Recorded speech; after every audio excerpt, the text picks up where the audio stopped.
It's a virus that's shown it moves fast. I could not watch her fall into any more depression from being separated from humans. Anger, anxiety, and depression.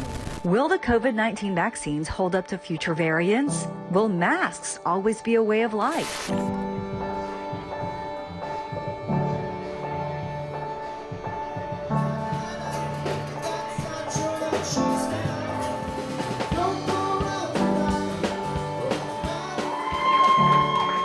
I love this place. Thanks, Pose. Thank you for letting us come and play here. That's Cairo O'Toole, guitarist and singer for the band We Are the Boas, down in Hollywood, Florida. I met up with them a few days earlier at their recording studio, but tonight was the first time I saw them perform live in front of an audience. It was the first time I had seen any live music performance in over a year. For some of us, getting back out into public settings like this one has been a long time coming. I said some of us because it might not be all of us. Some think it's too early to get back out there just yet. The pandemic has taken a toll on our mental health, and for some, even getting back out into the world down the line isn't going to be easy. We had the physical aspects of the virus that we all know about, and now on the tail of that is the emotional aspects.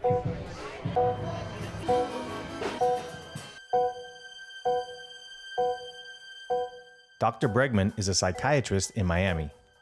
Much of his work is now focused on helping his patients re-enter society, getting back into those public spaces and social settings that have eluded us for over a year now. They said maybe 1 in 5 people before the pandemic or when the pandemic started had mental health issues. Now 2 in 5.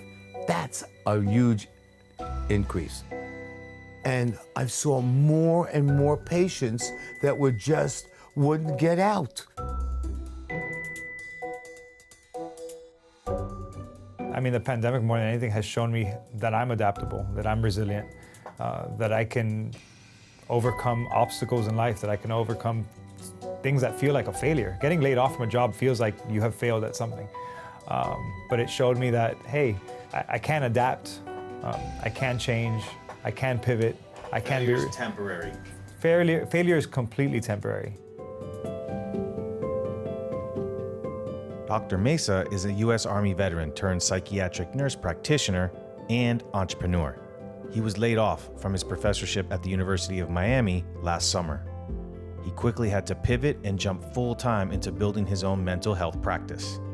The pandemic has definitely changed the way mental health care is delivered.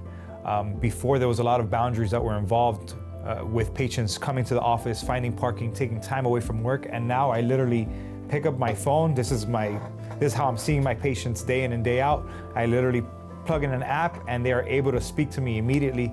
They take 15, 20, 30 minutes away from their workplace. If they're seeing a therapist, they take an hour away, maybe their lunch break, maybe it's before they've even gone home, and they're able to speak to a mental health professional without any issues, without those boundaries that existed before. But there aren't enough mental health professionals for all who need help, and many won't ask for the assistance they need, or even realize they are in need of help. So for the millions struggling with isolation, personal tragedies, anxiety, and uncertainty, getting back to the land of normal could be a challenge. Still, there are reasons to be hopeful.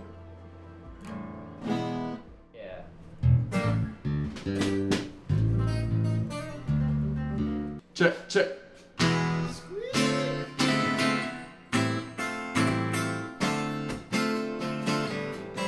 Well, I was gonna say, like, I feel like moving forward, regardless of what we do, like, it's never gonna go back to the way that it quote unquote was.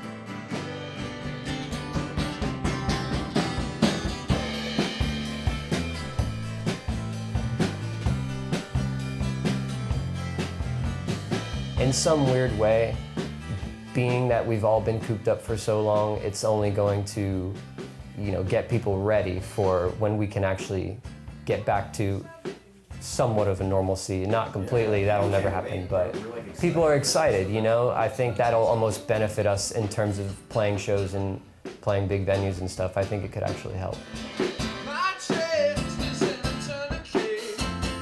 And I'm excited to see sort of the next wave of of stuff that comes out of, you know, artists who have been going through the same things as us.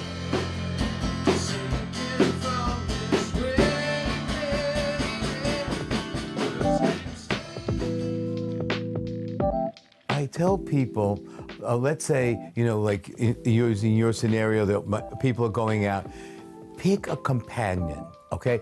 Don't go out by yourself, okay? So get a companion, somebody who's kind of compassionate, who really cares about you. Then what I have people do is make a list of all the things you'd like to go out to do. Then kind of put your toe in the water with your companion, go out there and talk about your experience after you had it. Because, you know, in order for us to change, we need to have that emotional feedback. In other words, I went out, oh, I had a really good time. Maybe I could go out to another place. I think it's important when somebody's dealing with social anxiety and with social avoidance is to begin to gradually expose yourself to social settings and social situations. The more that we regress and avoid those social settings, the more our anxiety will arise when we're forced to encounter other human beings. The good news is that humans are a resilient species. We adapt, we adjust, and with the increased awareness and access to mental health treatments, we can overcome. Just don't forget to be kind to each other, check in on your friends and family, and go at your own pace.